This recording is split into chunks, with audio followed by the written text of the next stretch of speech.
मैं न देव हूं न पशु, मैं हूं धरती की पुकार।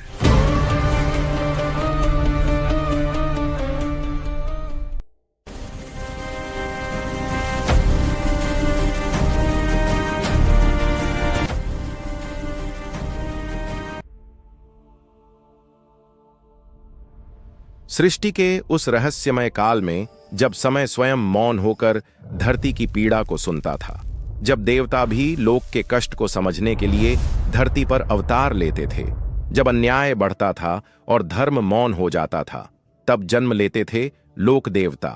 आज हम सुनेंगे पंजुर्ली देव की कथा, जो न पूर्ण देव थे न सामान्य प्राणी, बल्कि वराह अवतार की शक्ति से जन्मे धरती के रक्षक थे। यह कथा है न्याय की, संतुलन की और लोक की पुकार की। एक समय की बात है, धरती पर घोर अन्याय फैल चुका था।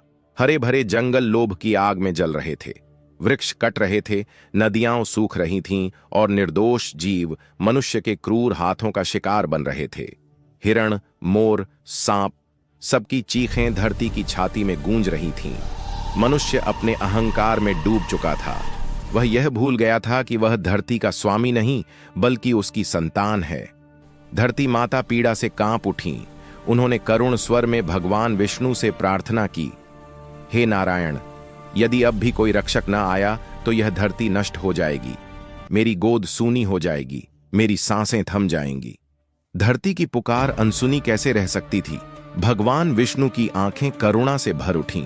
उन्होंने वराह अवतार का स्मरण किया।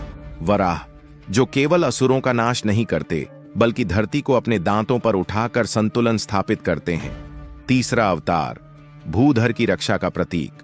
वराह ने अपनी दिव्य दृष्टि से धरती को देखा। उन्होंने देखा जंगल लहूलुहान थे, नदियां रो रही थीं और हवा विष से भर चुकी थी। वराह गंभीर स्वर में बोले, धरती को अब ऐसे रक्षक की आवश्यकता है जो देवताओं से ऊपर न हो बल्कि लोक से जुड़ा हो, जो मनुष्य की भाषा बोले, उनके दुख को समझे। वराह मुस्कुराए, धरती मां, चिंता मत करो, मैं अपनी शक्ति का एक बीज तुम्हारी गोद में बो दूंगा। और उसी क्षण वराह अवतार ने अपनी दिव्य शक्ति का एक अंश धरती को सौंप दिया। वनों की गोद में एक अद्भुत चेतना जाग उठी। न पूर्ण पशु न पूर्ण देव, एक संकर रूप, जिसका सिर वराह जैसा शक्तिशाली और हृदय लोक जैसा कोमल था। उस चेतना का नाम पड़ा पंजुर्ली। पंजुर्ली के भीतर था वराह की अपार शक्ति जो पहाड़ हिला सकती थी, धरती का क्रोध जो अन्याय को निगल सकता था और लोक का करुण भाव जो दुखी को गले लगा सकता था। पंजुर्ली ने आंखें खोलीं।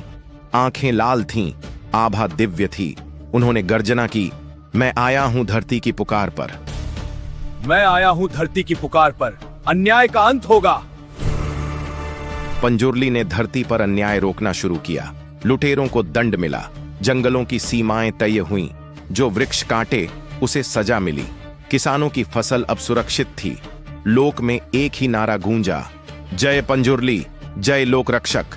परंतु जहां शक्ति होती है वहां परीक्षा भी होती है। धीरे धीरे पंजुर्ली के भीतर अहंकार जाग उठा। उन्होंने स्वयं को अजेय समझ लिया। मैं देव हूं, कोई मेरा बाल भी बांका नहीं कर सकता। मैं देव हूं, उन्होंने सोचा, कोई मेरा बाल भी बांका नहीं कर सकता। लोक की सेवा पीछे छूटने लगी। यह देख वराह अवतार प्रकट हुए। उनका स्वर गंभीर था, पंजुर्ली, शक्ति का उपयोग यदि लोक कल्याण के लिए न हो तो वह विनाश बन जाती है। उन्होंने कहा, पंजुर्ली, शक्ति का उपयोग यदि लोक कल्याण के लिए न हो तो वह विनाश बन जाती है। तुम्हारी शक्ति सिंहासन के लिए नहीं, धरती की रक्षा के लिए थी।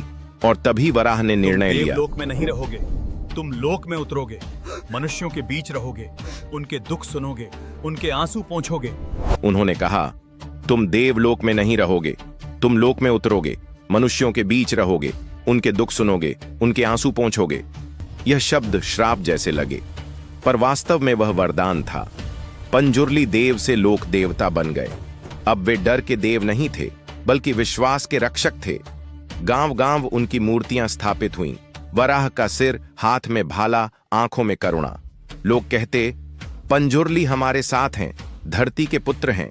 समय के साथ लोगों ने उनकी पूजा भय से नहीं, श्रद्धा से की।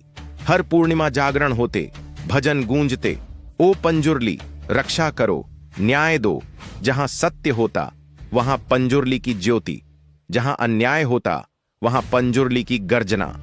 आज भी दक्षिण भारत के अनेक क्षेत्रों में तुलुनाडु, दक्षिण कन्नड़, उडुपी पंजुर्ली देव न्याय के प्रतीक माने जाते हैं। यह कथा हमें एक गहरा संदेश देती है, शक्ति तभी पवित्र है जब वह सेवा में हो। जो लोक से जुड़ जाए वही सच्चा देव है। आज भी जब जंगल कट रहे हैं, जब अन्याय बढ़ रहा है, पंजुर्ली की पुकार सुनो, धरती बचाओ, न्याय करो। जय धरती माता, जय लोक देवता, पंजुर्ली देव। मैं आया हूं धरती की पुकार पर, अन्याय का अंत होगा।